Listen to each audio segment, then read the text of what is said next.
మనకేదైనా పండుగ ఉంటే ఆ రోజు ఇంట్లో వెరైటీ వెరైటీ స్పెషల్స్ చేస్తుంటారు కదా. అట్లనే సేమ్ ఏనుగులకు ఒక పండుగ ఉంటే వాటి కోసం ఏమేం వెరైటీస్ చేసిండ్రో, వాటికి ఎసోంటి తిండి పెట్టిండ్రో చూడుండ్రి. ఆహా, చెరుకు గడ్డలు, అరటి పండ్లు, పుచ్చకాయ ముక్కలు, దోసకాయలు, క్యారెట్, బీట్రూట్, మొక్కజొన్న పొత్తులు, ఓ ఇట్లా తీరు తీరు వెరైటీస్ తోని ఏనుగులకు మంచి దావత్ ఇచ్చిండ్రు. ఫుల్ మీల్స్ పెట్టిండ్రు. వీటికి పెట్టిన తిండి మంచిగానే ఉన్నది కానీ ఇంతకు ఏనుగుల పండుగ అన్నారు అదేంది అని అంటే అంతర్జాతీయ ఏనుగుల దినోత్సవం అని చెప్పి హైదరాబాద్ నెహ్రూ జులాజికల్ పార్క్ వాళ్ళు సెలబ్రేషన్ చేసిర్రు.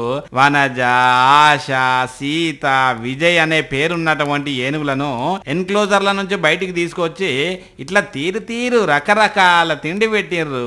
అంతేకాదు ఒక్కో ఏనుగు 5 కిలోల స్పెషల్ కేక్ పెట్టిండ్రు. మొత్తానికి పెద్ద ఏనుగులకు జంబో విందు ఇచ్చిండ్రు. ఇక పండుగ రోజు మనం వెరైటీ ఫుడ్ తింటే ఎంత ఖుషి అవుతామో ఈ ఏనుగులు కూడా అంతే ఖుషి అయినాయి. మరి మన గరం గరం వార్తల తరపున ఏనుగులకు హ్యాపీ వరల్డ్ ఎలిఫెంట్స్ డే.